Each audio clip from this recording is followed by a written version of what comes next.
Imagine you are walking through a crowded, noisy street during a carnival. The air is thick with the smell of food and the sound of music. People are wearing bright, ridiculous costumes, dancing and shouting in the streets.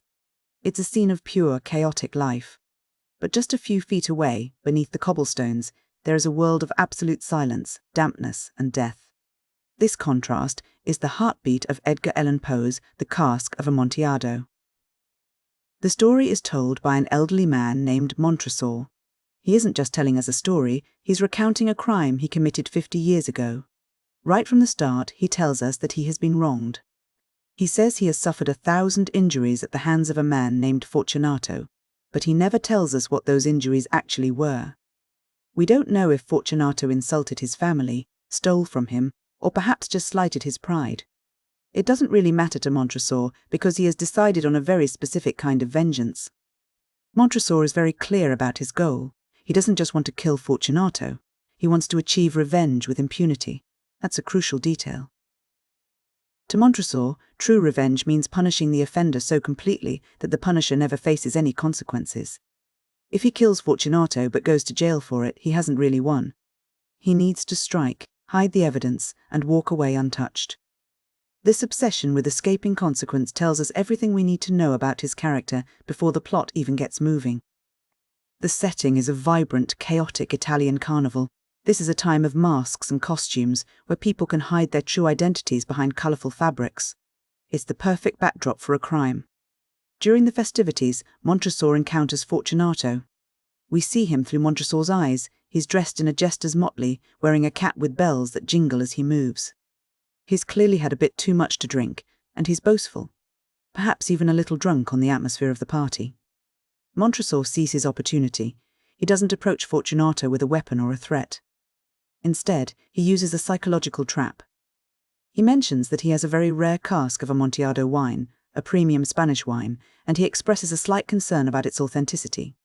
He tells Fortunato he's going to ask a man named Lucchesi to check it, but he hints that Fortunato, with his expert palate, would be the only one capable of truly verifying it.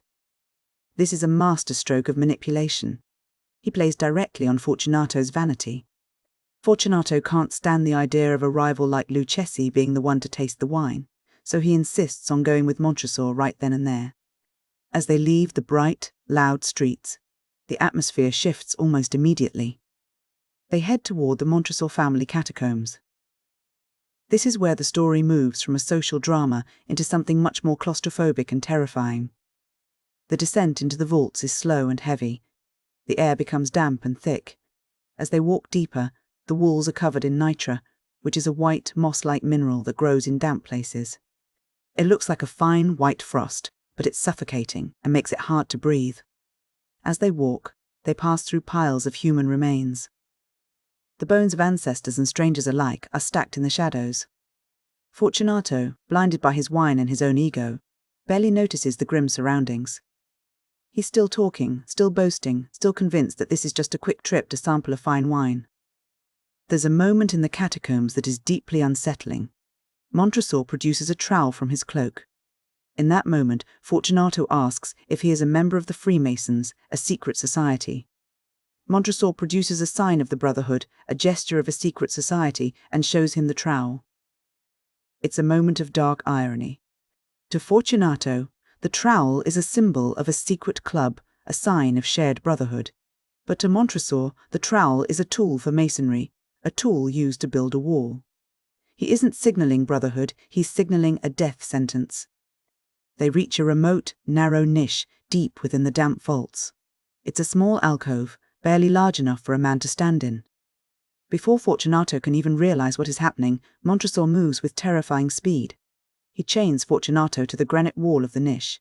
The realization hits Fortunato all at once. The confusion, the intoxication, and the pride vanish, replaced by a sudden, paralyzing terror. Then, Montresor does something truly chilling. He produces a pile of bricks and mortar that he had prepared earlier. He begins to build a wall, brick by brick, sealing Fortunato inside the narrow alcove. As the wall rises, the power dynamic is absolute. Fortunato is no longer a nobleman or a wine connoisseur, he is a trapped animal. As the masonry nears the top, Fortunato begins to scream. His cries echo through the dark, damp vaults, filling the silence of the tomb. In a display of pure sociopathy, Montresor doesn't try to quiet him out of mercy. Instead, he shouts back at him. He mocks the man, echoing Fortunato's own screams, turning the victim's terror into a grotesque, theatrical performance. There is one moment where Montresor admits to a sickness of heart, when Fortunato begins to plead for mercy, crying out that there is no reason for such cruelty. Montresor feels a momentary flicker of emotion. But he quickly suppresses it. He pushes the feeling aside to finish the job. He is a man who has completely compartmentalized his humanity in service of his vengeance. As the final brick is placed, Fortunato falls into a state of desperate, delusional silence.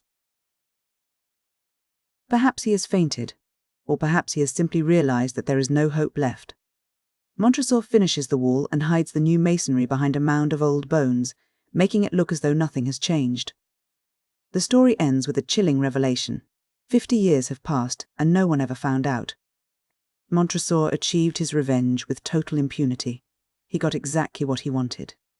When we look back at this story, we see how much Poe relies on irony to build tension. There is a profound irony in the Amontillado itself. A luxury item, a symbol of celebration and high status, becomes the very lure that leads Fortunato to his grave. There's also the irony of Fortunato's costume. He enters the catacombs dressed as a jester, wearing bells and bright colours, only to end up as a silent corpse in a dark hole. Even his final toast, a wish for a long life, is met with the immediate reality of his death. The symbolism of the nitre is also worth noting. That white, suffocating growth on the walls isn't just a detail to set the mood, it represents the encroaching presence of death. It's a physical manifestation of the damp, choking atmosphere of the grave that is slowly closing in on Fortunato. Then there is the trowel. As we discussed, it's a symbol of duality. It is a tool of construction, used to build something, but in Montresor's hands it is a tool of destruction.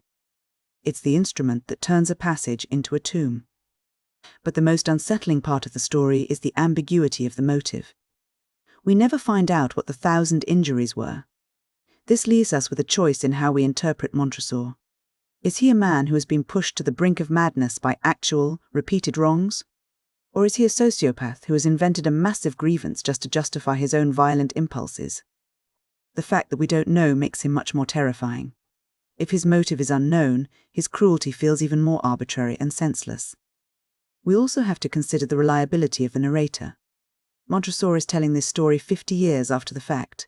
He is an old man looking back on his life. Is he telling the truth, or is he embellishing his own legend? He seems very proud of his success, almost as if he's presenting this as a masterpiece of criminal execution. This makes us wonder if we are hearing a true account or a carefully crafted myth created by a man who has spent a lifetime living with his own darkness. The structure of the story also plays a huge role in its impact. Poe uses a sharp contrast between the loud, colourful public chaos of the carnival and the silent, dark, private horror of the catacombs. This juxtaposition highlights the isolation of the crime. The world is celebrating, dancing, and living, while just beneath their feet, a man is being buried alive in total silence. Ultimately, the Cask of Amontillado is a study of the human capacity for calculated, cold-blooded obsession. It's not just a story about a murder, it's a story about the psychological drive for a specific kind of victory. A victory where the perpetrator remains completely untouched by the consequences of their actions. Montresor's success is his most terrifying attribute. He didn't just kill his enemy, he erased him, and he did it all while the rest of the world was busy dancing.